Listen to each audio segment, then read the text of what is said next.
quais são os sinais reais do Espírito Santo? Quais são os sinais reais que indicam que o Espírito Santo habita um homem? E eu quero hoje olhar Romanos 5, de 1 a 11, que diz: tendo sido, pois, justificados pela fé, temos paz com Deus por nosso Senhor Jesus Cristo, por meio de quem obtivemos acesso pela fé a esta graça na qual agora estamos firmes e nos gloriamos na esperança da glória de Deus. Não só isso, mas também nos gloriamos nas tribulações, porque sabemos que a tribulação produz perseverança, a perseverança um caráter aprovado, e o caráter aprovado, esperança. E a esperança não nos decepciona, porque Deus derramou o seu amor em nossos corações por meio do Espírito Santo que Ele nos concedeu. De fato, no devido tempo, quando ainda éramos fracos, Cristo morreu pelos ímpios. Dificilmente haverá alguém que morra por um justo. Pelo homem bom, talvez alguém tenha coragem de morrer, mas Deus demonstra o seu amor por nós. Cristo morreu em nosso favor quando ainda éramos pecadores. Como agora fomos justificados por seu sangue, muito mais ainda seremos salvos da ira de Deus por meio dele. Se quando éramos inimigos de Deus, fomos reconciliados com ele mediante a morte de seu Filho, quanto mais agora, tendo sido reconciliados, seremos salvos por sua vida. Não apenas isso, mas também nos gloriamos em Deus, por meio do nosso Senhor Jesus Cristo, mediante quem recebemos agora a reconciliação.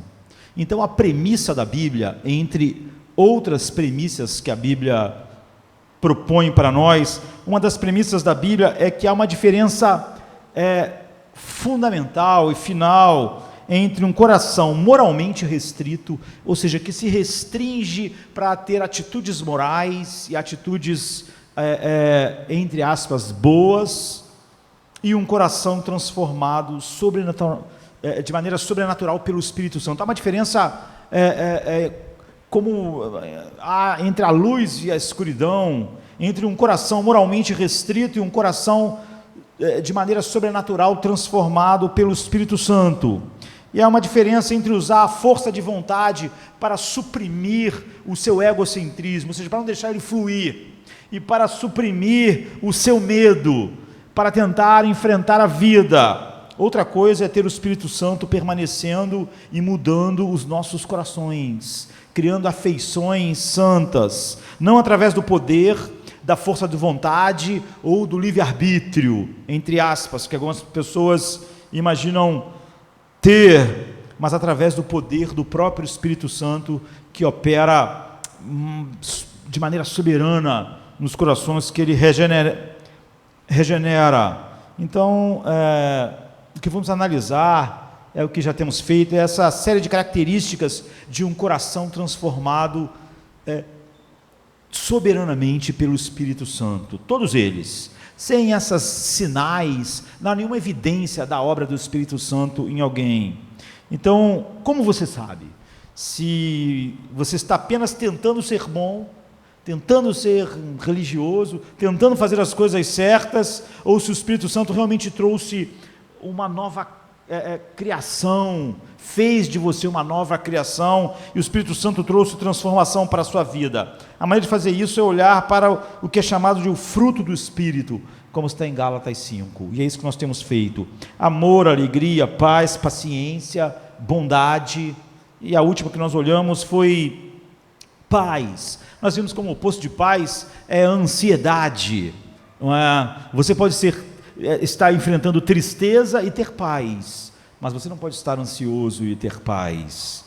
E você vê essa lista: amor, alegria, paz, paciência, bondade. Então, esse é o fruto do Espírito. Nós olhamos isso de maneira geral. Acho que no domingo, quando olhamos para o atributo, um dos atributos de Deus, que é a simplicidade, né? Deus é simples. Esse grande atributo de Deus nos fez enxergar a profundidade do que é o fruto do Espírito. E há todo um conjunto de traços ou características de um coração transformado de maneira soberana e sobrenatural pelo Espírito Santo. E agora nós vamos olhar para um deles, esta noite. Vamos olhar para a alegria. e essa é a passagem que nós lemos, Romanos 5, de 1 a 11, que nos diz 3 coisas sobre a alegria. Nos diz que a alegria é importante, não é? Nós sabemos que Paulo disse que o reino de Deus é justiça, alegria e paz no Espírito Santo. Ou seja, esse é o fruto do Espírito, alegria, isso é o que Cristo dá, não é? Isso é por aquilo que Cristo orou por nós, para que eles participassem da alegria que eu tinha contigo e da glória antes da fundação do mundo. E então nos diz que a alegria é importante, nos diz que em segundo lugar que a alegria cristã é única. Em terceiro lugar nos diz de onde vem essa alegria, de onde vem essa alegria cristã. Então é isso, é importante, a alegria ela é única, e da onde vem? Vamos tentar falar nisso na hora que temos. E primeiro é importante, o versículo 1 fala sobre justificação pela fé, a grande doutrina que trouxe toda a reforma, a igreja. Portanto, visto que fomos justificados pela fé, temos paz para com Deus. O que Paulo está fazendo aqui, no capítulo 5 de Romanos, ele está se referindo a tudo que ele falou do capítulo 1 ao capítulo 4. O que essa justificação pela fé significa? Todas as religiões dizem, olha, viva como você deveria, mantenha-se vivendo como você deveria, vá até o fim vivendo como você deveria, e Deus vai não só te abençoar enquanto você está vivendo como deveria, mas se você morre como você deveria, então você é aceito por Deus. Você nunca vai saber se você é aceito até o fim, porque vai que você faz coisas que acabam com a sua aceitação. Então isso são todas as outras religiões e grande parte do cristianismo hoje, porque ele não passa de uma outra religião. Apenas o cristianismo, o evangelho diz, você recebe a aceitação de Deus, você recebe as bênçãos, toda sorte de bênçãos espirituais de Deus em Cristo, você é amado por Deus na eternidade, você é escolhido, você é predestinado, e você recebe como um dom gratuito, soberano, através da fé, que é um dom de Deus, por causa somente do registro de Cristo, toda a aceitação de Deus, não por causa do seu registro. E aí só então, depois que isso aconteceu, depois de toda essa aceitação, fluindo desse amor soberano na eternidade, é que você começa a viver como você deveria, porque o Espírito de Deus vem habitar, vem morar nos corações que Ele regenera, que Ele dá essas coisas. Ou seja, o Evangelho é uma inversão total de todas as religiões e da grande parte daquilo que é chamado de Evangelho hoje, não é? E é totalmente revolucionário. Ser cristão é ser alguém que agora foi justificado pela fé, é considerado justo pela fé. Nada do registro daquela pessoa é o que contou para isso. Todo o registro é o registro de Cristo, e por isso você tem paz com Deus. Se você é uma dessas pessoas, você está em paz com Deus. A guerra acabou, foi feito algo em você, que é a expiação, e foi feito algo para Deus, que é a propiciação, que propiciou a ira de Deus. Então você é aceito por Ele, por causa do que Jesus fez, e somente por causa do que Jesus fez. Agora, qual é a principal marca da vida cristã? Qual é a principal marca de que um homem foi justificado pela fé, foi regenerado e ele é habitado pelo Espírito Santo? Qual é a principal característica? De acordo com Romanos 5, de 1 a 11, no versículo 2b, por exemplo, diz assim, e nos alegramos, nos regozijamos, nos gloriamos, nos enchemos de alegria, na esperança da glória de Deus. Então no verso 3 diz, mas não somente nisso, mas também nos gloriamos, nos regozijamos e nos alegramos em nossos sofrimentos. Então o versículo 11 diz, mas também nos gloriamos, nos regozijamos e nos alegramos em Deus. Você viu então, na esperança da glória de Deus, nos sofrimentos e em Deus. Nós nos alegramos disso, nós nos alegramos na esperança da glória de Deus. Se um homem é justificado pela fé, ele se alegra na esperança da glória de Deus, ele se alegra em seus sofrimentos e ele se alegra em Deus. Então John Stott, que é um dos grandes teólogos do século passado, da igreja, né? Nasceu em 1921, morreu em 2011. Ele escreveu um comentário sobre o livro de Romanos, um excelente comentário, e ele diz que parece claro nesse parágrafo que o principal marca dos crentes justificados e em toda a carta, a alegria, que essa é a marca característica de alguém que foi justificado. A principal e inexorável marca que significa este texto é dizer que viver uma vida cristã, de fato, é viver uma vida que tem um centro de alegria enorme. Você precisa ter de um centro de alegria. Todos os seres humanos precisam de um centro de alegria. Uma enorme alegria no centro do seu ser. É sobre isso que Paulo está falando. Muitas pessoas não acreditam nisso. Não é? Muitas pessoas temem que buscar alegria seja um beco sem saída. Por exemplo, Amy Bloom, que é uma escritora, psicoterapeuta americana, diz assim, nascida na metade do século passado, não é que ela seja tão velha, porque eu também quase nasci na metade do século passado. Diz assim, nos últimos anos, o propósito de vários estudos sobre a felicidade, sobre a psicologia da felicidade, foram desenvolvidos. E há muitos livros tentando explorar o que nos faz felizes, como ser feliz, como ter uma vida mais feliz, como ter mais alegria. E Amy Bloom diz, essa psicoterapeuta, existem toneladas e toneladas de livros sobre o pensamento positivo e como você pode obter o controle da sua vida para que você possa ser uma pessoa feliz. Então, de modo geral, a intelectualidade, os intelectuais, os filósofos, os especialistas, eles detestam essa conversa.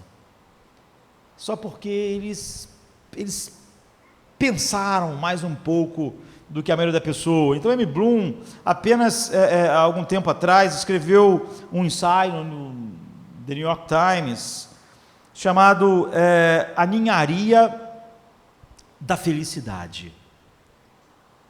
E aqui está o que ela diz, por exemplo, numa parte do seu artigo. Pessoas espertas frequentemente falam sobre felicidade e o lixo horrível que são os livros sobre felicidade. E elas vêm fazendo isso há séculos. A moda é lamentar dizendo que os estudos de felicidade e psicologia positiva são não o trabalho do diabo, mas o trabalho de verdadeiros idiotas. Então, ela está dizendo que toda a psicologia do positivismo, essa psicologia de encontrar uma vida alegre, feliz, satisfatória, ela não é um trabalho, uma obra do diabo, é uma obra de pessoas idiotas. Então é isso que pensadores e filósofos pensam. Então ela explica algumas das razões, e aqui está a principal razão que ela explica, por exemplo, nesse artigo dela. O verdadeiro problema da felicidade não são seus buscadores, nem seus livros, é a própria felicidade em si. A felicidade é como a beleza. Parte da sua glória reside na sua transitoriedade. É profunda, mas geralmente breve. Manter a felicidade é perder o entendimento de que o mundo está longe de nós como algo permanente, que as pétalas das rosas caem e o amado morre. Nenhuma quantidade de esforço ou livros da moda impedirão qualquer um de conhecer e saborear o prazer do sol em nossos rostos, ou vai nos salvar da compreensão adulta de que isso não pode durar para sempre. Você está dizendo, você pode desfrutar do raio de sol no seu rosto, isso é maravilhoso, mas o sol se põe, não é? As pétalas das rosas caem, o amado morre. O que ela está dizendo é isso. Se você realmente quer serenidade na vida, se você quer uma vida que tenha mais tranquilidade, não busque a felicidade, não busque a alegria, porque qualquer coisa da qual você tem alegria não vai durar. Todas as coisas que geram alegria para nós, Amy Bloom está dizendo, não dura, não importa o que seja, vai te desapontar. É por isso que ela disse que todos os livros, todo o trabalho da psicologia, do bem viver, da felicidade, da realização, não é escrita pelo diabo, são por idiotas, que não compreenderam o básico da vida, e como eu disse, os filósofos, quanto melhores, mais sombrios eles parecem assim. Então a única maneira de obter a serenidade é não tentar ser feliz, é entender que não tentar buscar alegria, entender que a alegria é uma coisa assim, é uma coisa tênue.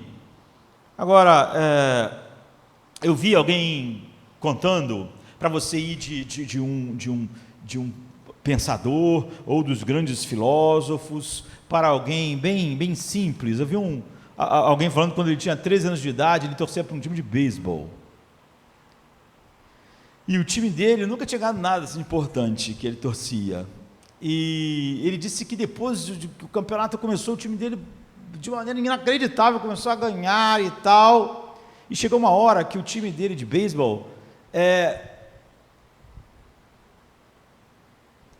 tinha aberto 6 jogos de vitória sobre o segundo colocado. E o time ia para a Série Mundial pela primeira vez na história. A cidade dele ficou totalmente extasiada. Ele disse que tinha 13 anos de idade, o esporte dominava a vida dele, ele estava encantado, e faltavam 12 jogos. E o time dele tinha 6 de vantagem. E ele disse que foi os dias mais felizes da vida dele. E quando faltava 12 jogos e o time dele tinha 6 de vantagem, o time dele enfileirou 10 derrotas seguidas. E o time foi desclassificado. Era quase inacreditável, era quase assim, impossível. E ele disse, olha, isso para um garoto de 13 anos de idade, o seu time tem 6 vitórias de vantagem, falta só 12 jogos para acabar o campeonato, e você vai para a Série Mundial. E ele diz, olha, eu vivi cada arremesso errado, cada vez que o cara batia num taco na bola que não dava certo, parecia que aquele taco estava acertando a minha cabeça, acertando o meu coração. Eu estava morrendo, 1000 mortes a cada jogo. Eu estava passando por uma agonia que nenhum menino de 13 anos achava ser possível. E ele disse que quando acabou por fim, que o time perdeu 10 jogos seguidos e não podia mais, foi ultrapassado, e já não podia mais chegar na frente, ir para a Série Mundial. Ele disse que, ele falou, olha, eu nunca mais vou colocar meu coração em nada. Nunca mais eu vou colocar minha esperança, meu coração em nada. Você vê, você pode preencher o espaço em branco. Essa grande decepção que fez ele chegar a essa conclusão, eu não vou colocar meu coração em nada mais, foi um time de beisebol. Mas todos nós temos algo assim. Agora, você sabe, há pessoas que crescem, mas há pessoas que até hoje, elas não estão além do nível emocional de um garoto de 13 anos de idade. Elas vão do céu ao inferno por causa do Flamengo, do Botafogo, do Vasco, do Corinthians, do Palmeiras. Ou elas estão rindo de alguém, orgulhosos porque esses times ganharam, ou elas estão deprimidas, não querem nem que ninguém fale com elas, porque elas perderam. Eu entendo esse menino, ele tinha 13 anos de idade, mas é estranho adultos terem esse nível emocional. Nós esperamos que não, mas a diferença é que quando você se torna mais adulto emocionalmente, você simplesmente substitui o time, não é? Então é um homem ou uma mulher, ou é o amor, ou é a carreira, ou é o sucesso, ou é o dinheiro, ou é o status, ou é algo assim. Isso acontece porque nossos corações querem alegria. Aquilo que o menino falou, nunca mais eu vou botar meu coração sobre o time de beisebol. Outros vão falar, nunca mais vou colocar meu coração no romance, ou nunca mais vou na carreira, porque essas coisas decepcionam. Então isso acontece, é óbvio que ele não cumpriu o menino quando se tornou um homem. Isso acontece porque nossos corações querem alegria. Nossos corações são como uma grande bomba a vácuo de sucção, que tem essa enorme quantidade de sucção, e ele fixa em algo como se fosse ventana, sabe? E você diz, isso vai me fazer feliz, e você começa a sugar aquilo, como um sanguessuga, assim. E pode ser um menino de 13 anos com um time de beisebol, pode ser um adulto emocionalmente tão infantil como um menino de 13 anos com Flamengo, Vasco, Palmeiras e Corinthians, ou pode ser alguém mais adulto com a sua carreira, com o seu romance, coloca lá aquela bomba de sucção a vácuo naquilo e diz, eu vou tirar a alegria disso, e quando aquilo desaponta, então você diz, ok, como é que eu vou ter serenidade para viver a vida, quando as coisas que mais pareciam te dar alegria te desapontam? É obter aquilo que os filósofos chamam de desapego. Desapego. Aquele menino, ele não pensava que ele era um filósofo, mas quando ele disse, eu nunca mais vou botar meu coração em nada, ele estava ecoando o que muitos filósofos falam. Na verdade, é disso que se trata, por exemplo, não só filosofia, mas muitas religiões como o budismo. O budismo é sobre desapego, é desapego. É para você encontrar serenidade, a questão é a busca da serenidade. Então o budismo é tudo sobre isso. E os antigos filósofos, e os filósofos gregos, sempre foi sobre o desapego. Não dê o seu coração a nada, é o que eles diziam. Essa é a única maneira de você encontrar o quê? Serenidade na vida, equilíbrio na vida, é o que você deve buscar, equilíbrio, ser sereno, busque serenidade, equilíbrio, não alegria, não felicidade, não busque alegria, não busque felicidade, mas há um problema com isso. Joseph Epstein, que é um ensaísta, escritor de contos, americano, professor universitário de grandes universidades americanas, mas já está aposentado, ele escreveu um artigo na revista Notre Dame, e ele relata, ele está falando sobre os grandes filósofos e como eles lidaram com isso, e ele fala sobre Epicuro, que é famoso, né? E criou toda uma escola, os epicureus, Epicuro de Samos. Ele morreu em 271 anos antes de Jesus nascer no mundo.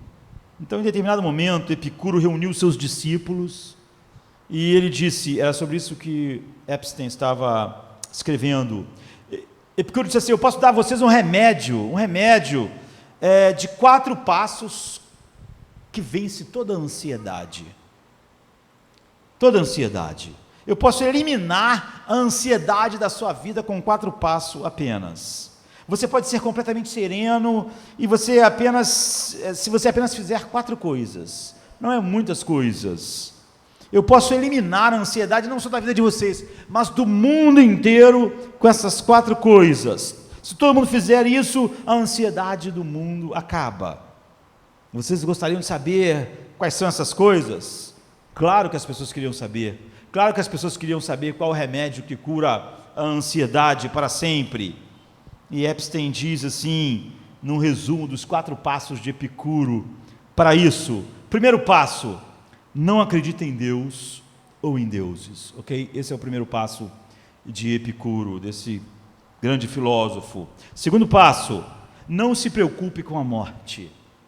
Epicuro dizia, a morte, tenha certeza, é o esquecimento. Ele dizia assim, a morte nada mais é do que o eterno sono sem sonhos. Você vê, primeiro, não acredite em Deus, não há Deus, não há nada. Isso aí é o quê? Isso é John Lennon, é Imagine. Então, Imagine parece ser tão moderno. Na verdade, John Lennon deve ter lido em algum lugar os 4 pontos de Epicuro para a vida. Então, portanto, a morte não é nada para você ter medo. A primeira coisa é, não existe Deus. A morte não é nada que você deva ter medo. Por quê?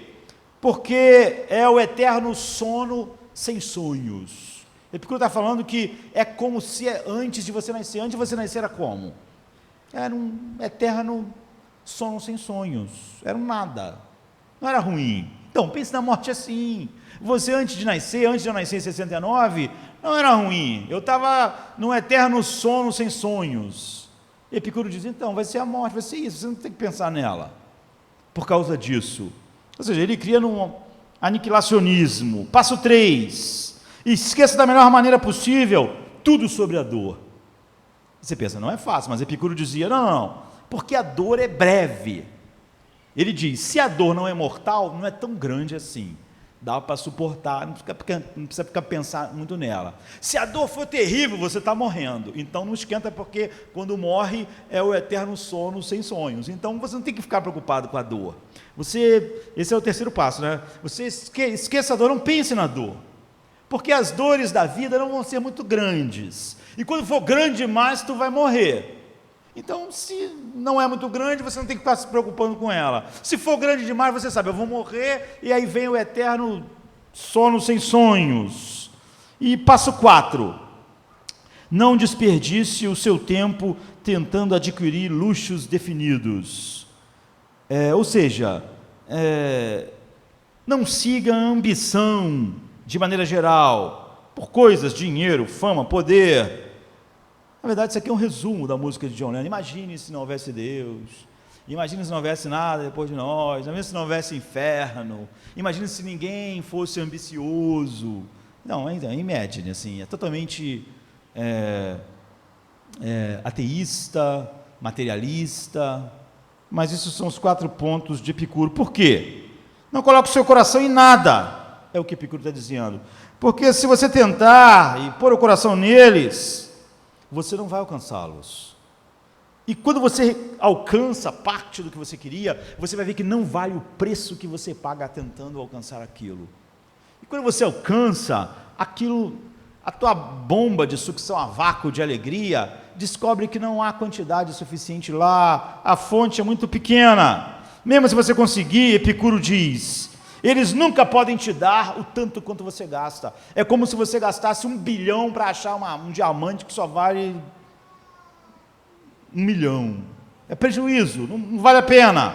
O jogo não vale o custo. Resumo, Epstein, que estava falando sobre os 4 pontos de Epicuro, resume os 4 passos de Epicuro para a ansiedade, da cura da ansiedade. Ele diz assim, os 4 pontos para você guardar de maneira simples. Se esqueça de Deus.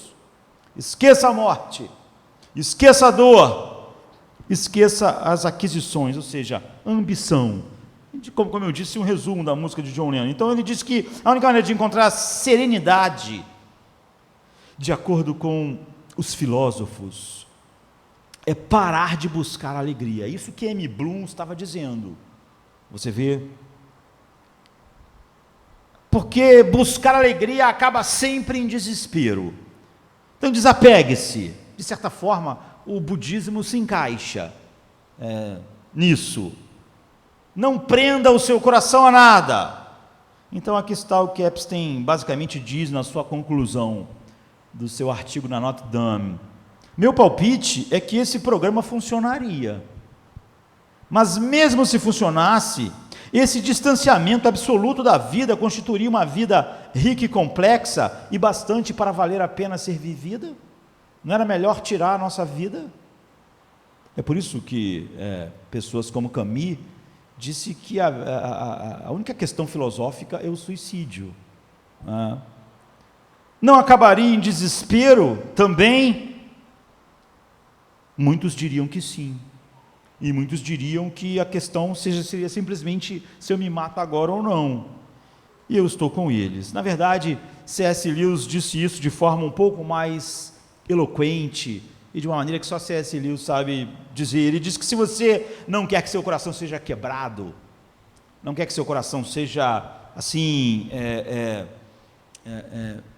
decepcionado, e você manter a serenidade, ele está ecoando, dizendo de outra maneira aquilo que Epicuro disse. C.S. diz assim, não dê o seu coração para nada, não dê a nada, não dê para o Flamengo ou para o Vasco, não é isso que ele disse, mas ele está dizendo isso, não dê para nada, não dê para o homem ou para uma mulher, não dê para sonhos, não dê para ambições.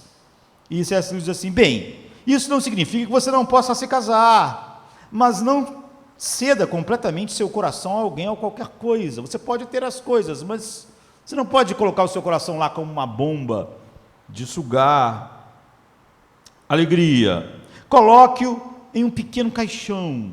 hermeticamente fechado, para ter certeza de que ele nunca vai ser quebrado. Mas nesse caixão, hermeticamente fechado, protegido, seguro, o teu sensível coração totalmente seguro se tornará inquebrável, impenetrável e irredimível. Então você vê como Epstein está dizendo o que C.S. Lewis está dizendo. Por um lado, se você der seu coração às coisas, ele vai ser quebrado. É o que Epicuro falou, você não vai ter serenidade, você vai ter ansiedade. Por outro lado, C.S. Lewis está dizendo, se você não dá seu coração a nada e você coloca ele numa caixa protegida, nós podemos chamar de a caixa de Epicuro, não é? Não existe essa expressão, mas nós podemos pensar nela. Ele vai ficar ali protegido, sozinho, impenetrável, ele vai endurecer, vai se tornar insensível, vai se tornar uma pedra, vai se tornar um inferno. É por isso que Epstein disse, isso não é um desespero?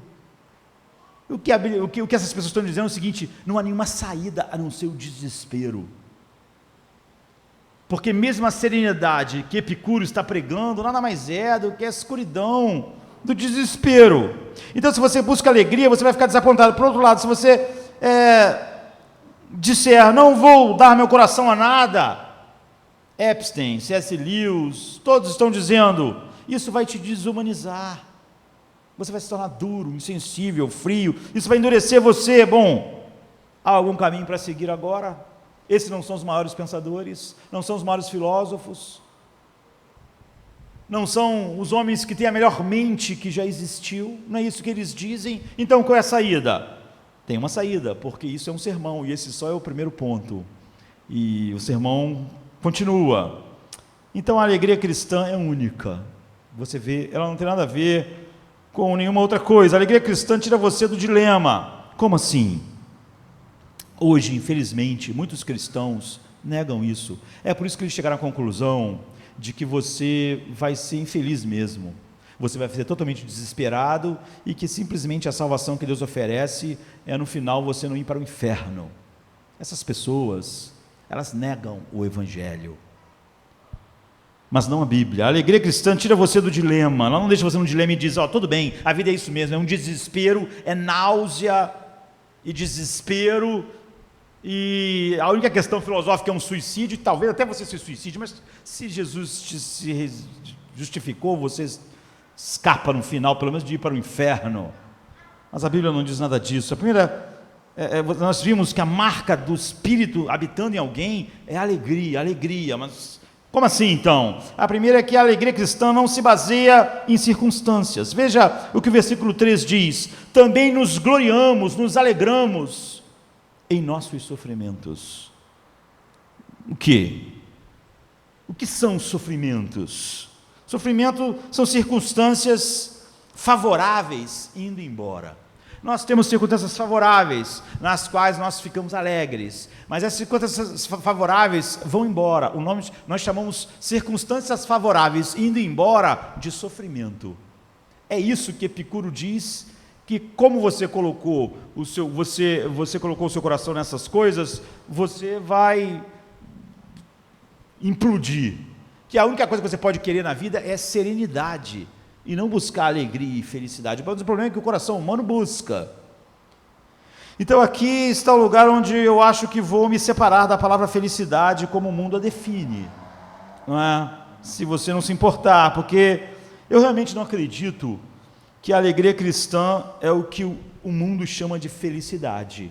E grande parte das pessoas que se dizem cristãs negam o Evangelho, quando estão falando sobre pessoas cristãs sem alegria, e pelo contrário, além de não ter alegria, tem uma escuridão, um desespero, em que a única questão dele é a questão filosófica de Camus, de que a única questão filosófica é o suicídio, é que porque as definições dessas pessoas são a mesma. Então, o que o mundo chama de felicidade é obter o controle da sua vida, para que você mantenha as suas circunstâncias favoráveis. Se você manter as circunstâncias favoráveis, você vai se manter feliz. Se você perde o controle, você não vai manter as circunstâncias favoráveis. Sem as circunstâncias favoráveis, você não é feliz. e você não tem alegria. Então existe um site chamado happiness.org. Você pode entrar lá, pode se inscrever, é uma comunidade de gente assim, querendo ser feliz. E o site está lá. Então, os 5 principais componentes da felicidade, segundo o site, em que milhões de pessoas, tipo um Facebook da felicidade, então é assim. E eles dão 5 pontos. 5 pontos. O primeiro ponto diz o seguinte: para você ser feliz, você tem que estar de posse daquilo que é básico: comida, abrigo, moradia, boa saúde e segurança, ok? Esse é o primeiro ponto. Senão você não pode ser feliz. Segundo lugar, você tem que dormir o suficiente, tudo bem? Você tem que dormir uma quantidade de horas que seja suficiente para o descanso do seu corpo. Terceiro ponto, você tem que ter relacionamentos que sejam importantes para você, que sejam significativos. Quarto lugar, cuide com compaixão dos outros e de si mesmo. Você ame muito a si mesmo e aí, como eco disso, ame as outras pessoas. Quinto lugar, tenha um trabalho que realmente seja interessante e que envolva você. Ou seja, não é aquele trabalho que você faz só porque você tem que botar comida em casa e tal. Tem que ser aquele trabalho que te envolva, seja interessante. Então pegue isso, o básico: comida, abrigo, boa saúde. Você percebe quão ridículo é isso? Quem pode garantir isso? Quem na história tem a garantia disso? Quem pode garantir a sua boa saúde? Correndo? Malhando? Fazendo exercício? Tomando remédio? Você pode garantir sua saúde? Você pode garantir que amanhã você não está morto? Ou com câncer? Você vê, Paulo tinha saúde? Comida boa? Um bom abrigo? Ele não escreve a carta em que ele fala sobre alegria, contentamento na cadeia, com seu corpo que ele diz está se desfazendo. Então, para você ser feliz, você vê, segundo o happiness.org, você tem que ter comida, abrigo e boa saúde. Claro que você precisa disso para ser feliz, segundo o mundo. E é claro que isso não está sob o seu controle. Claro que você precisa disso para ser feliz, todo homem vai dizer. A maioria das pessoas na história não tiveram isso, nem neste século, nem em século nenhum. Em algum momento, é óbvio que a saúde vai embora. O que vamos fazer sobre todas as pessoas que nunca conseguiram comida, abrigo necessário? Quando a Bíblia fala sobre os heróis da fé, não diz que muitos viveram em cavernas, vestindo roupas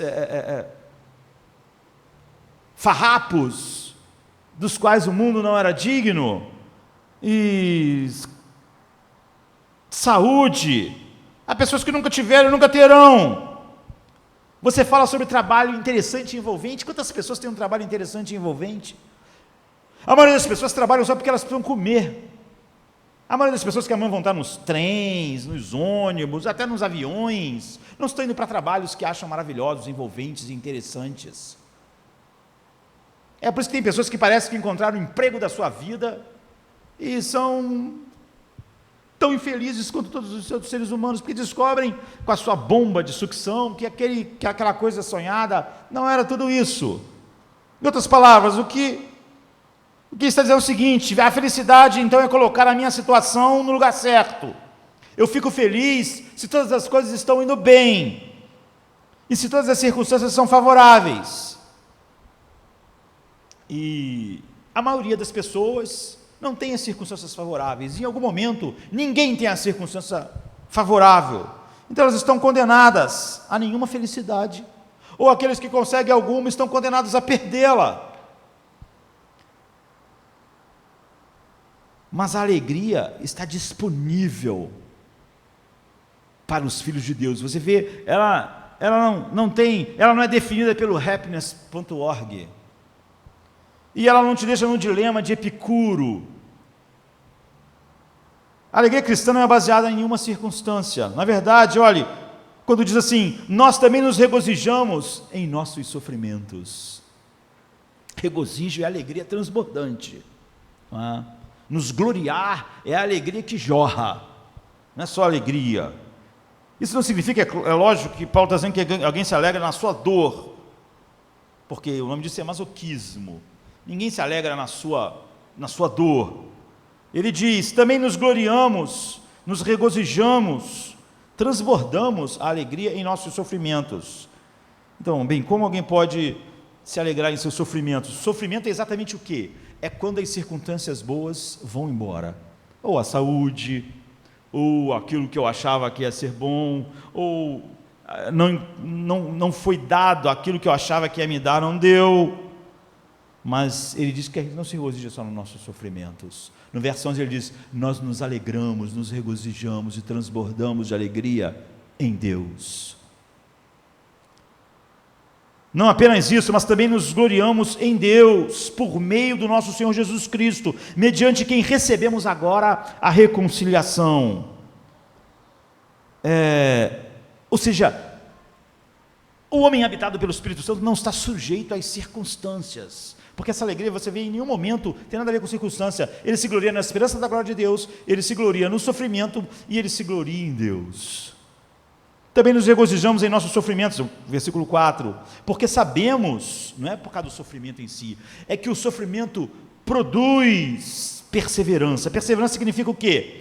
Durabilidade, significa coragem. É alguém que está lá, independente do que aconteça. Alguém que persevera, é alguém que não está sendo abalado pelas circunstâncias que estão mudando.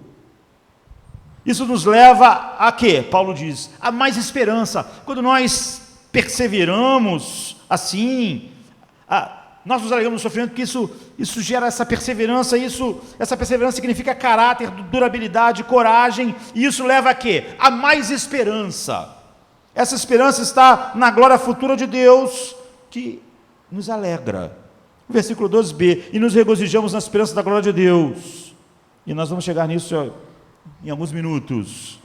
E o 13 diz que o sofrimento pode realmente te dar mais da esperança, que te dá mais alegria. Você vê o que ele está dizendo? É algo totalmente contracultural e algo totalmente chocante para o pensamento filosófico, como Epicuro representa tão bem. O que está dizendo é que a alegria cristã, ao contrário da alegria e da felicidade como o mundo a vê, tanto um grande filósofo como Epicuro, ou como alguém como Camus, ou como um pessoal mais superficial, como happiness.org, o que está dizendo é que a alegria cristã, ao contrário da felicidade, da alegria que o mundo vê, não só pode ser mantida apesar das circunstâncias desfavoráveis, ou seja, no sofrimento, mas Paulo está dizendo que ela cresce. Na verdade, o sofrimento faz ela maior, em vez de menor.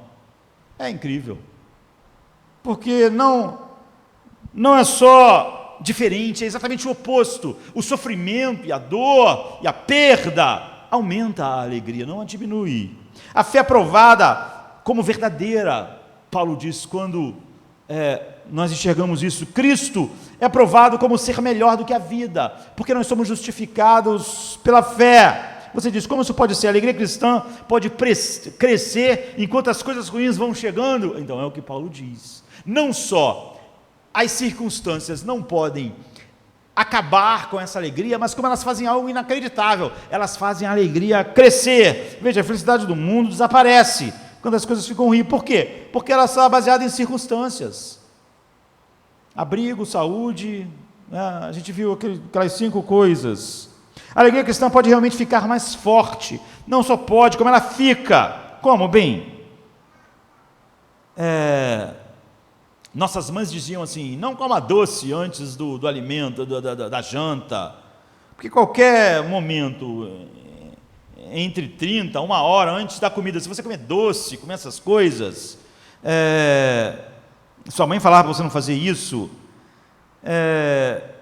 as mães nem sempre estão certas, mas elas sempre têm certeza no que elas dizem, né? Elas nunca têm dúvidas. No entanto, elas estão certas a respeito disso. Você tem uma sobrecarga de açúcar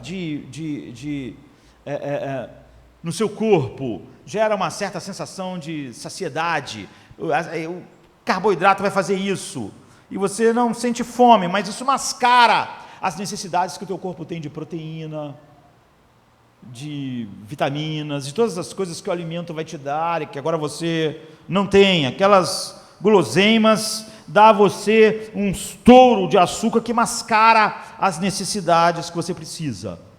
Então, é isso: sexo, dinheiro, poder, sucesso, circunstâncias favoráveis são açúcar espiritual.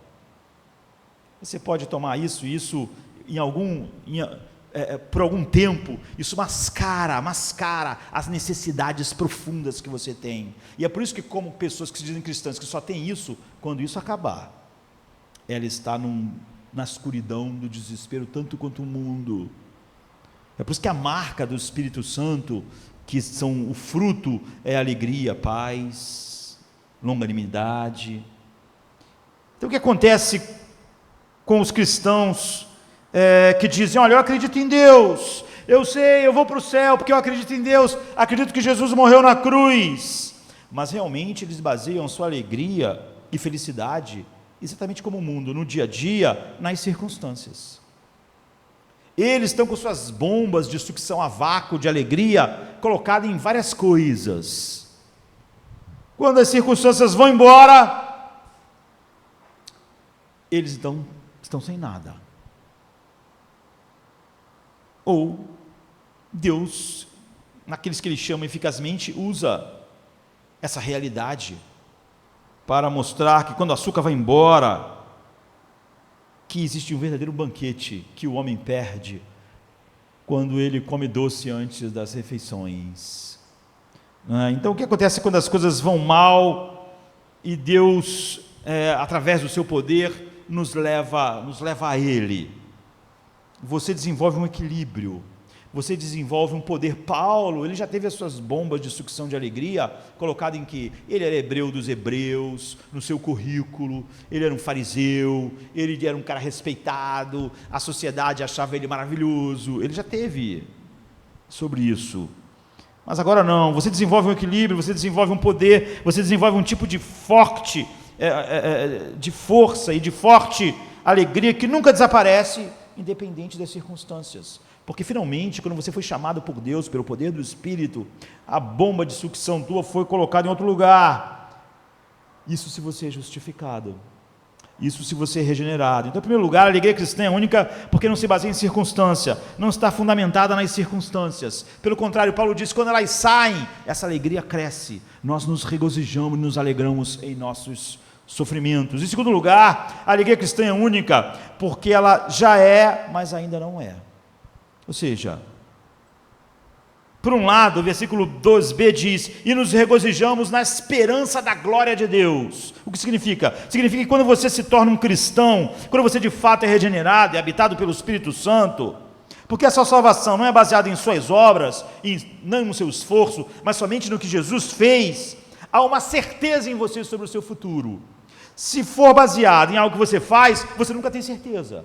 É óbvio que não há uma esperança da glória de Deus em quem não acredita no que a Bíblia diz sobre a salvação, como é totalmente baseado no que Cristo fez, porque enquanto aquilo é baseado em mim, eu não posso ter certeza. Se eu não tenho certeza, eu não posso ter a alegria que flui da esperança da glória de Deus. Você lembra que a gente já disse que todas as outras religiões dizem: se você viver como você deveria, e se você continuar vivendo como você deveria, então você é aceito por Deus. A razão pela qual Deus te abençoa é porque você está vivendo como deveria, e a razão pela qual Ele te salva no fim é porque você foi assim, fez a coisa certa até o fim. Mas significa que você nunca tem certeza, porque você não sabe o que você vai fazer amanhã, ou você não sabe o que pode acontecer. Então, muitas pessoas que hoje pregam, até dizem, tem título assim, nomenclatura de reformado, mas você vai ver o sermão, é fazer, ninguém é submetido a uma dieta de fazer, está ouvindo o Evangelho. É óbvio que essa pessoa, ela não pode se gloriar nessa esperança da glória de Deus. Ela está pensando, a cada dia que ela ouve tudo o que ela tem que fazer, pensando: meu Deus, eu estou perdido. Tem mensagens que as pessoas acham maravilhosas, que simplesmente ela só leva as pessoas à conclusão de que elas estão perdidas. Elas não estão naquele nível.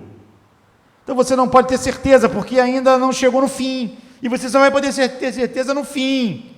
E você pode falhar, e o fim pode não ser como você quer. O cristianismo diz que agora não há nenhuma condenação para os que estão em Cristo Jesus. Você vê se o homem de fato está em Cristo Jesus. É absolutamente certo que algum dia você vai desfrutar da glória final de Deus. Quando chegar lá, no momento em que você chegar lá, você vai bater o seu pé no chão firme da nova criação de Deus e vai dizer: finalmente eu voltei para casa, este é o meu país real, esta é minha casa real, eu pertenço a este lugar, esta é a terra que eu estive procurando por toda a minha vida. Eu não sabia exatamente como era aquilo que era a perfeição de tudo que Deus é e de tudo que a criação devia ser para eu estar em casa, mas agora eu estou. O conhecimento disso que ainda não é, mas está lá, está chegando, é o que a palavra esperança significa na Bíblia. Ela não tem nada a ver com a palavra como a gente tem usado, esperança como, olha, eu espero que isso aconteça, como eu não tenho certeza, mas eu estou torcendo. A esperança na Bíblia é certeza, que dá forma à vida a algo que vai ter, mas que ainda não tem, mas que você não tem nenhuma dúvida. Então as histórias sobre isso, e os pensamentos sobre isso, e os textos bíblicos sobre isso, e nossa compreensão daquele futuro, é uma âncora em nossa vida, Paulo diz, que nos enche de alegria. Quando outras circunstâncias estão indo embora, se tornando desfavoráveis, nós sabemos que nós temos a certeza dessa glória de Deus. Mas isso é tudo que temos. No meio do sofrimento, uma certeza de que um dia nós vamos estar em glória. Nós apenas sabemos que isso vai acontecer. Então, quando estamos sofrendo, apenas falando, eu sei que agora está tudo ruim, mas que o futuro vai ser diferente e vai compensar. Isso é tudo? É óbvio que não. Não é tudo. Nós temos algo agora. No versículo 3 a 5 diz: o sofrimento produz perseverança, perseverança caráter, e caráter esperança, e a esperança não nos decepciona. Por quê? Porque Deus derramou o seu amor em nossos corações pelo Espírito Santo, a quem Ele nos deu. O que ele está dizendo? O que Paulo está dizendo? Significa que o Espírito Santo apenas não diz para nós: ó, Deus te ama, você está sofrendo, mas Deus te ama. Isso significa que nós sabemos que Deus nos ama. Nós já sabemos que Deus nos ama. O que Paulo está dizendo quando Deus derramou o seu amor em nossos corações pelo Espírito Santo? A metáfora de derramar é uma maneira de expressar a experiência profunda que transborda.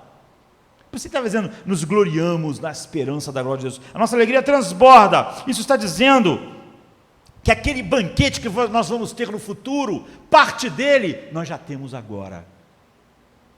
Aquela coisa perfeita, aquela glória perfeita, que nós temos certeza que vamos ter no futuro, nós estamos desfrutando de parte dela agora. É como se, o tempo passa rápido, é como se alguém chegasse na tua casa amanhã, batesse na porta e falasse: olha só, eu sou você, quem é você? Você é o João? Sou. Então, você, seu sobrenome é esse? A sua mãe foi, essa pessoa foi, ela já morreu, né? Já morreu.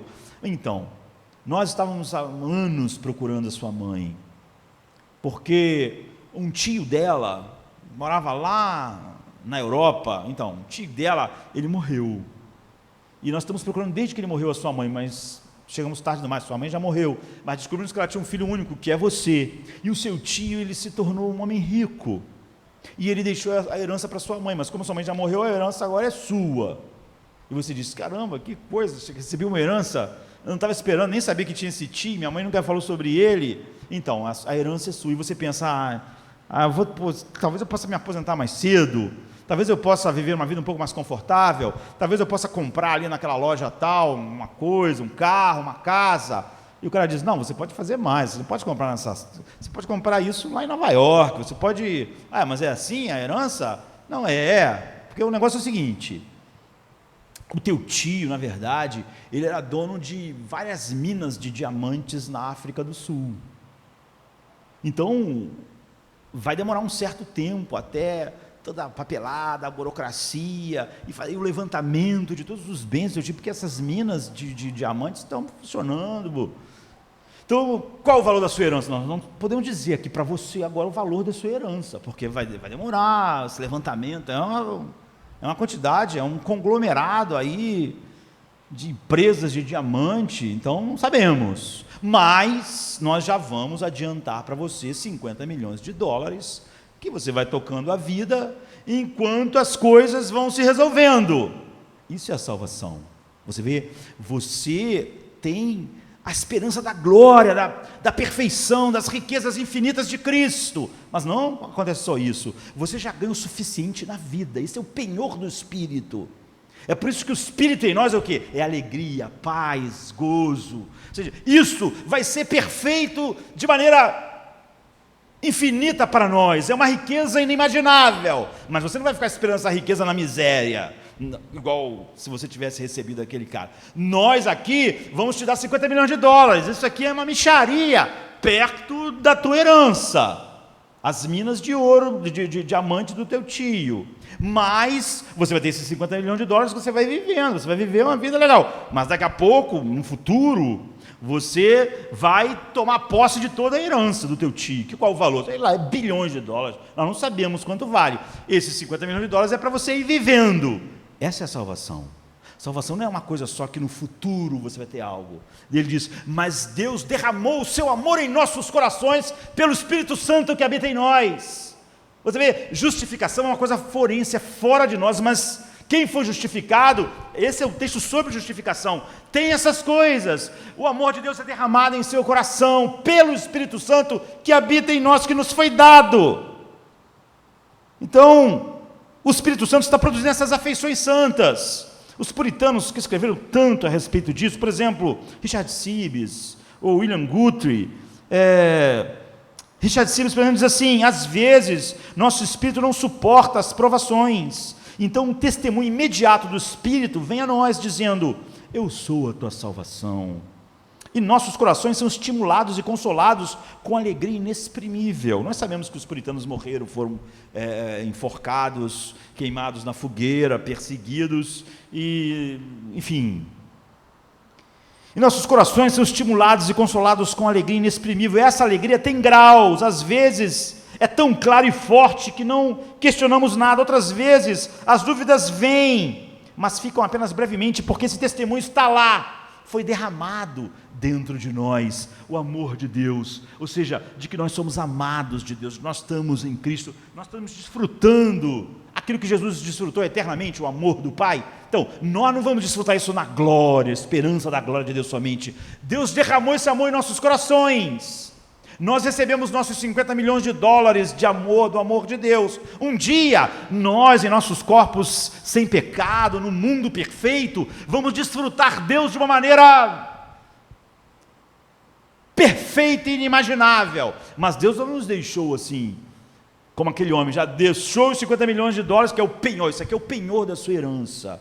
Você ainda não vai pegar a herança agora, vai levar 3 anos, 4 anos, para os bilhões do teu tio ficarem na tua conta, mas está aqui os 50 milhões de dólares, você vai poder viver bem, que viver aqui, você pode viver, morar ali na Quinta Avenida, no Central Park, viver uma vida assim até resolver o problema, você não vai ter nenhum problema até lá, é o que o Espírito Santo está dizendo. William Guthrie, que é outro grande puritano, diz, pelo contrário, o que estamos falando aqui, ele diz assim, nós não ouvimos uma voz audível, pelo contrário, o que estamos falando aqui é um raio de glória enchendo a nossa alma. Deus derramou o seu amor em nós, dentro de nós pelo seu Espírito.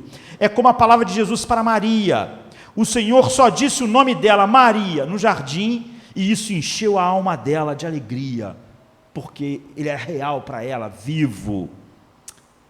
Ela não mais duvidava que ela era dele, que ele era dela. Quão gloriosa é essa manifestação do Espírito Santo dentro de nós. É isso que Paulo está dizendo. Ele derramou o seu amor em nossos corações. Não importa então quais sejam as circunstâncias que você não só fica pensando, mas há uma glória futura. Não, isso é verdade, mas não é só isso. Eu fico dizendo para mim, aqui está tudo ruim, mas eu vou ter lá no futuro algo. Não, você tem agora o penhor do Espírito. Deus derramou o seu amor em nossos corações. Às vezes isso é muito alto, às vezes essa voz é mais suave, mas ela ela está sempre lá, o Espírito Santo habita em nós, e de tal maneira isso é vivo, que Pedro, em 1 Pedro 1 diz, nós nascemos de novo para uma viva esperança, ou seja, para uma esperança que nunca morre. Quem nasceu de novo, essa esperança está sempre lá, ela é imortal, há um futuro. Quanto à nossa conexão com esse futuro, torna algo vivo em nós agora, e não só algo para o futuro. Nós estamos experimentando o penhor. Você não pode viver sem essa esperança. Esperança é o motor da vida. É como se você vive agora, é completamente determinado como você vê o seu futuro. Aquilo que você realmente acredita sobre o seu futuro determina como você vive. De tal maneira que se alguém dissesse para você assim, hoje, você está vivendo bem, mas se o médico dissesse para você hoje assim, olha, você tem 1 ano de vida, daqui é 1 ano máximo de vida, você já vai começar a viver mal amanhã, não é? Se você não tem isso que Paulo está dizendo. Por quê? Porque a tua expectativa de futuro, as pessoas vão dizer assim, vamos sair, vamos fazer aquilo, você pensa, não, estou deprimido, mas por quê? Porque eu vou morrer daqui a 1 ano, só daqui a 1 ano, vai demorar. Mas você vê, a tua expectativa de futuro, como agora você sabe que só tem 1 ano, a vida perde a graça. Tudo é definido por isso, a menos que você olhe atentamente para o que modifica o quê. Quando Paulo está falando sobre essas coisas, por exemplo, quando a gente olha para Paulo, você tem que ser um detetive da gramática. Paulo é tão arrebatado, porque às vezes é difícil entender o ponto que ele quer chegar. Porque quando ele fala sobre esperança em Efésios 3, a primeira coisa que ele quer dizer, antes tem muitos antecedentes, e você tem que percorrer através das coisas que ele está pedindo como preparação para a revelação do que ele vai pedir de verdade para você. E tudo que a linguagem de Paulo está dizendo é que há coisas que você recebe na mente que nunca vão estar no seu coração se o Espírito Santo não estivesse em você, e você nunca ia enxergar isso como devia enxergar, e todo o conhecimento teológico do mundo nunca vai te dar isso, sem o Espírito Santo, sem a verdadeira obra de regeneração. Então ele diz assim no versículo 18 de Efésios 3, tendo iluminado os olhos do vosso entendimento, para que saibais qual seja a esperança da sua vocação, e quais as riquezas da glória da sua herança nos santos. Mas Paulo, ele vem dizendo um monte de coisa antes, que Deus dê a vocês um coração assim, e alargue o entendimento, e faça isso, e faça aquilo, e você não consegue entender porque ele está pedindo tanto, um coração grande, uma mente grande, uma preparação, para vocês estarem arraigados e alicerçados. Aí ele vai dizer lá na frente, para que vocês possam entender a esperança de vocês, a herança de vocês, e isso é que muda tudo. Então a palavra esperança significa, aqui como eu disse, incerteza, mas não na Bíblia. Quando a Bíblia diz sobre esperança, a Bíblia diz assim em Hebreus 11:1, ora, a fé é o firme fundamento das coisas que se esperam, é a prova das coisas que não se veem, é a certeza absoluta. Nos gloriamos na esperança da glória de Deus, é alguém que tem a certeza absoluta, porque ele já tem os 50 milhões de dólares, o amor de Deus já foi derramado no coração dele, o penhor já está nele, ele já está vivendo daquilo, ele está vivendo daquele amor, portanto ele tem certeza desse amor lá na frente, se expandindo, como a pessoa teria certeza da sua grande fortuna lá do tio, porque ele já recebeu os 50 milhões de dólares, ele já está vivendo daquilo. Então, há um cântico que diz, quando a luta está feroz, a guerra é longa, chega ao ouvido a canção de triunfo distante, em seguida os corações são corajosos novamente, os braços são fortes. Eu já falei isso aqui, isso é uma grande metáfora, porque o cara está na guerra e tem um monte de gente morrendo do lado dele, ele está nas trincheiras e ele pensa, acabou, não tem mais esperança, a vida, eu vou morrer aqui, o exército, nós estamos cercados. Mas ele ouve um som de um cântico do grande exército dele chegando, o grande reforço, com muitos homens, muitas armas. O que a música diz? Que o braço de todo mundo recobra as forças. Por quê? Os soldados ainda não chegaram, o reforço ainda não chegou, eles já estão em menor número, mas agora eles estão ouvindo, estão ouvindo o ronco dos motores, estão ouvindo os aviões, está chegando, nós vamos vencer. Então os braços cansados ficam fortes. É isso que a esperança faz. O que nós acreditamos sobre o nosso futuro é a coisa que domina o presente. Eu lembro quando eu estava pregando sobre esse capítulo de Efésios, não aqui em Romanos,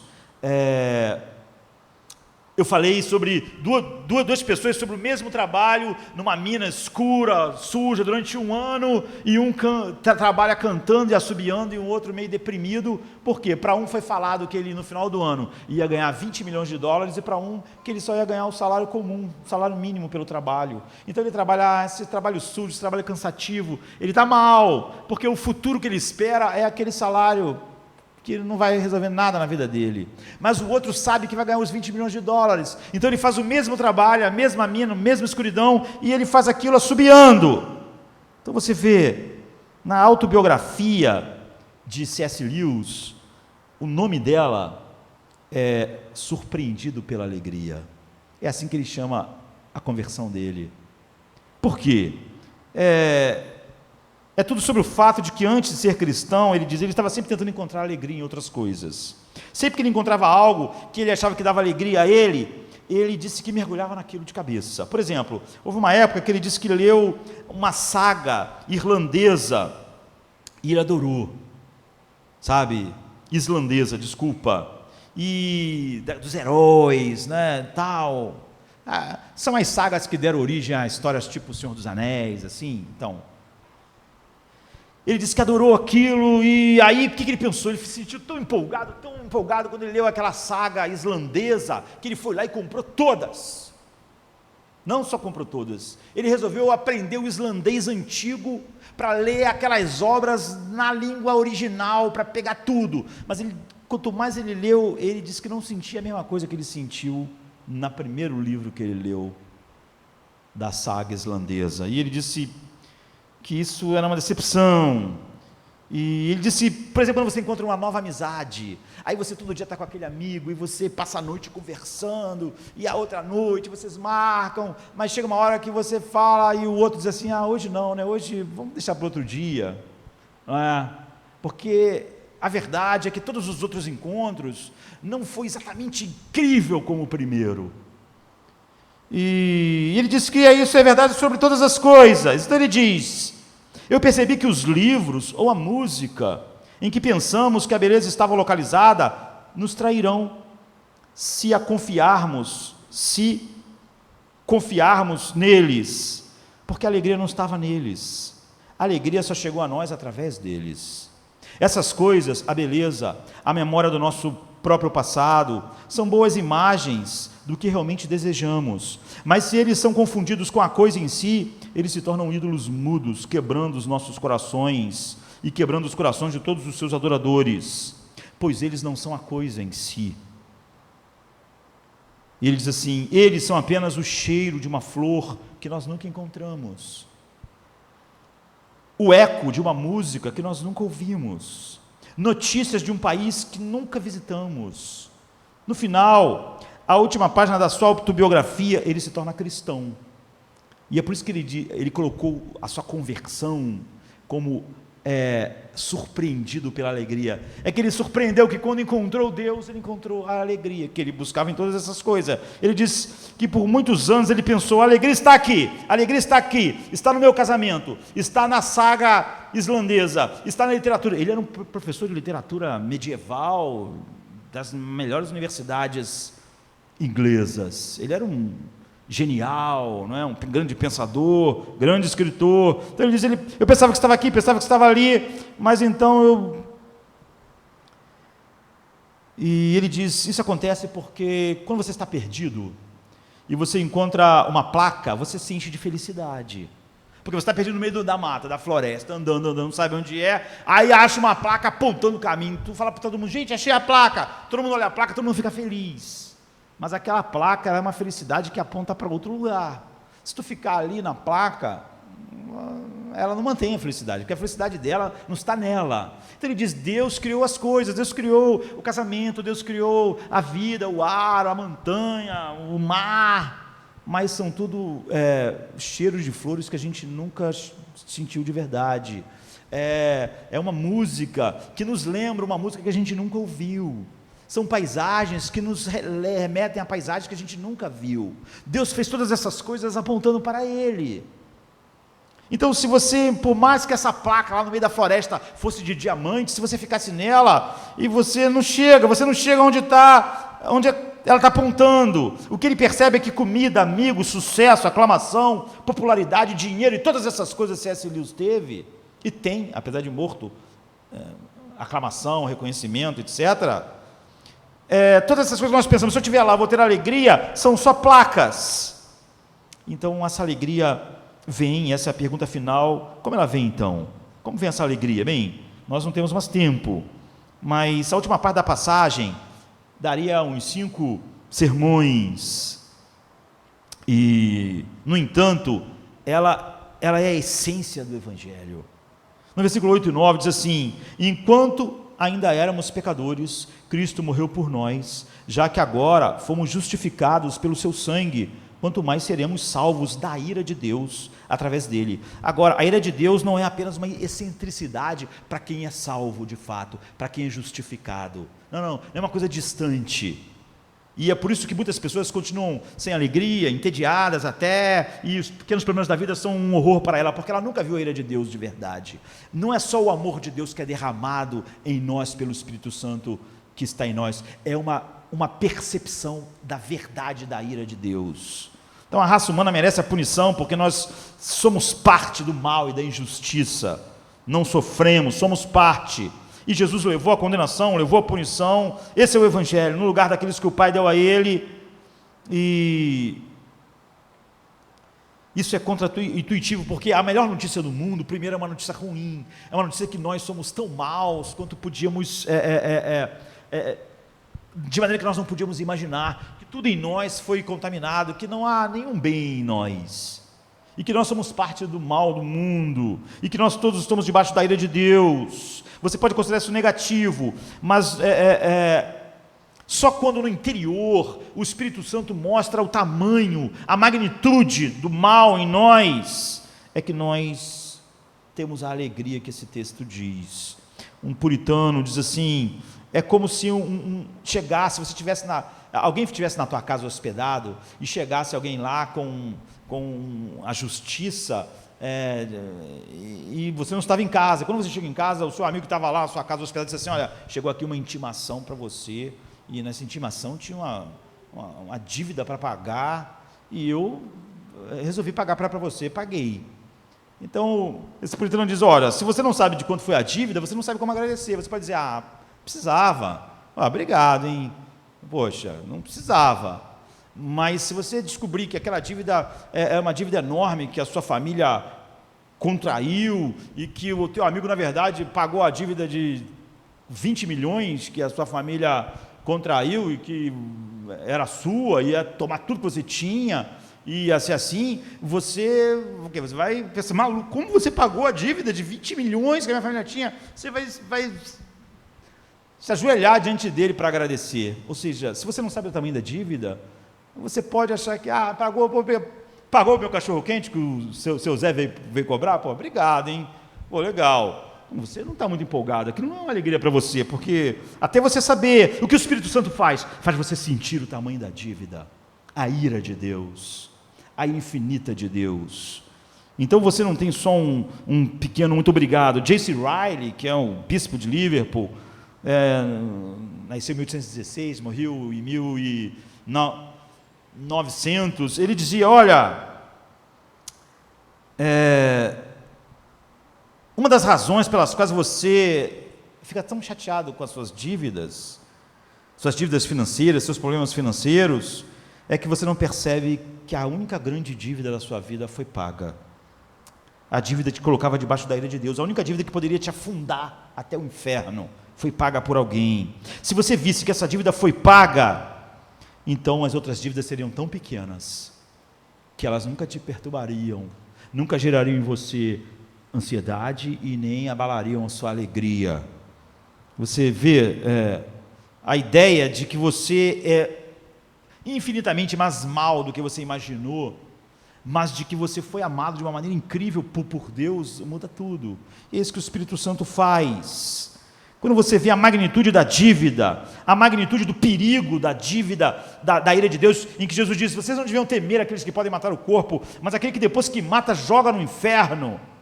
Ele está dizendo para nós: essa é a dívida que eu paguei. Então, você realmente Nunca teve uma magnitude disso se essas pequenas coisas tiram a sua alegria, é o que Paulo está dizendo, sabe? Porque se você visse a grande dívida que foi paga, nenhuma pequena dívida nesse mundo, nenhuma dívida nesse mundo seria pequena. Se você visse a doença que foi curada em você, nenhuma doença nesse mundo te tiraria a alegria, é isso que Paulo está dizendo. Então a primeira coisa que o Evangelho faz é isso. Nem o câncer pode te tirar, porque a doença que te mataria de fato é tão imensa, tão infinita, perto de um câncer, que o câncer não pode tirar a alegria da cura. Todas as coisas são ninharias perto da doença que você foi curado, perto da dívida que você foi livre. A segunda coisa que mostra a magnitude, que traz essa alegria, é quando o Espírito te mostra a magnitude da dor de Cristo. Há um lugar estranho, em que Jesus, no capítulo 16 de João, está tentando consolar seus discípulos na noite que antecede a sua morte, e ele diz assim: a mulher que está dando à luz sofre dores, e tem medo, porque chegou a sua hora, mas quando o bebê nasce, ela já não mais se lembra da angústia, por causa da alegria de ter vindo um homem a este mundo, ou ao mundo o seu filho.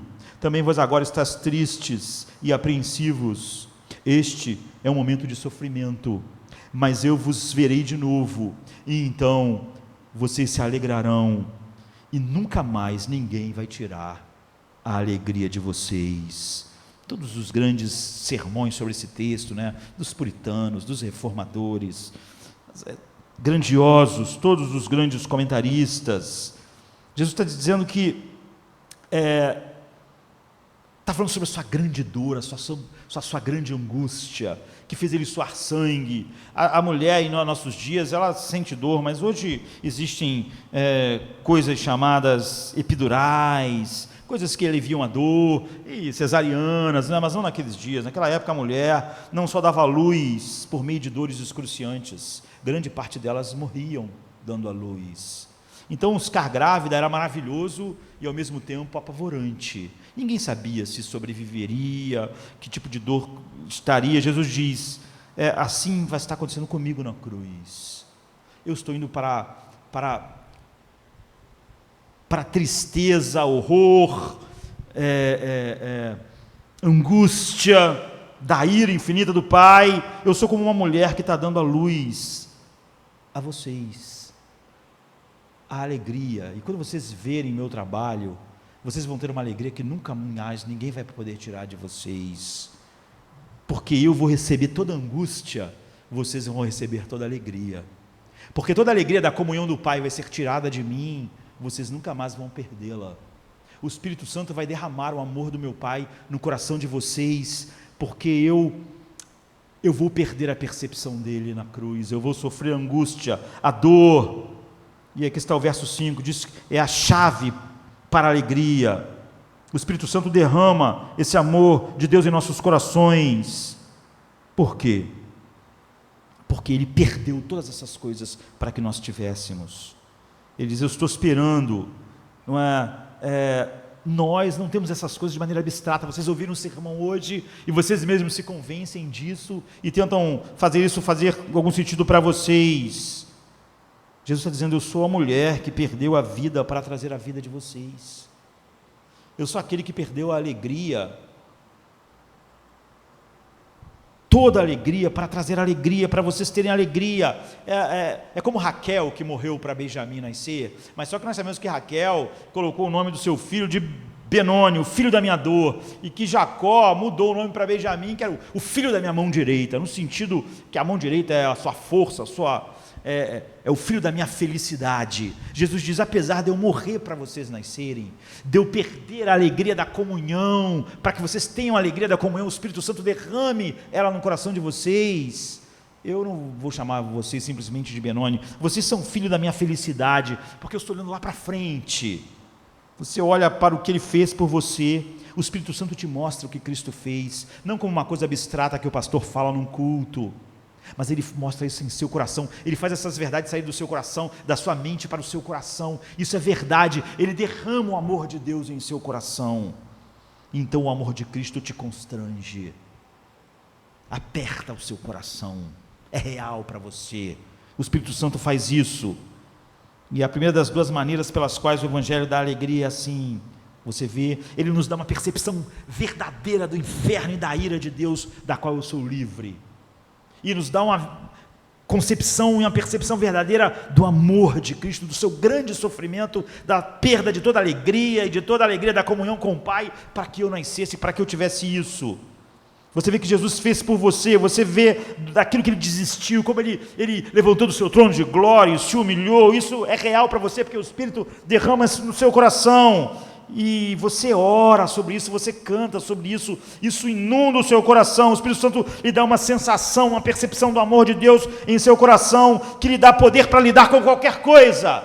E quanto mais o mundo traz sofrimento, mais real tudo isso é para você. Você tem esse penhor que é o Espírito Santo, que é, como eu disse, aqueles 50 milhões de dólares que o cara recebe enquanto a herança não vem. Você não está sem nada, esperando um dia ir para o céu. Você está vivendo das riquezas infinitas que Jesus comprou para você, agora, porque o Espírito Santo foi derramado em seu coração.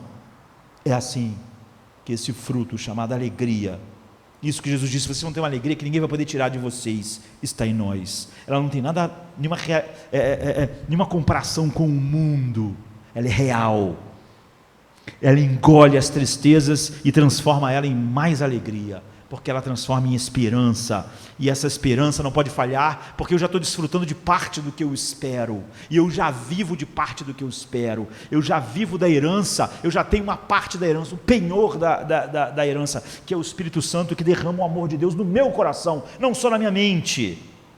Então, nós nos gloriamos na esperança da glória de Deus, nós nos gloriamos em nossos sofrimentos, e nós, como no versículo 11, nos gloriamos em Deus, por causa dessas realidades, por causa desse penhor, por causa dessa verdade infinita, que é o Espírito Santo derramando o amor de Deus em nosso coração, dessas formas que nós vimos aqui.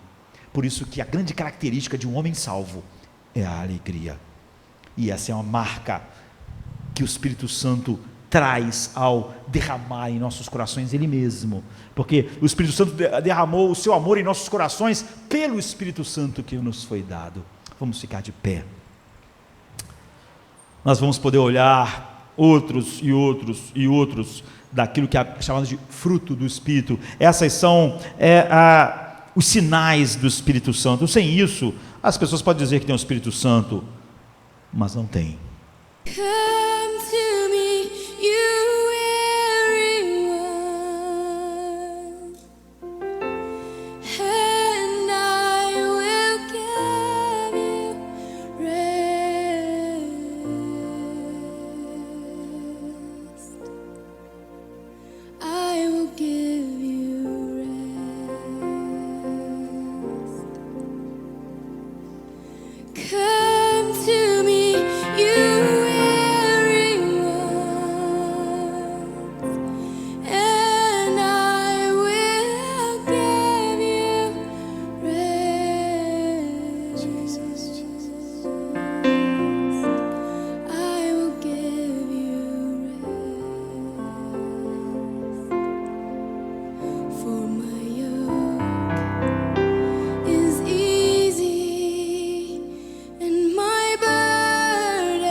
Take me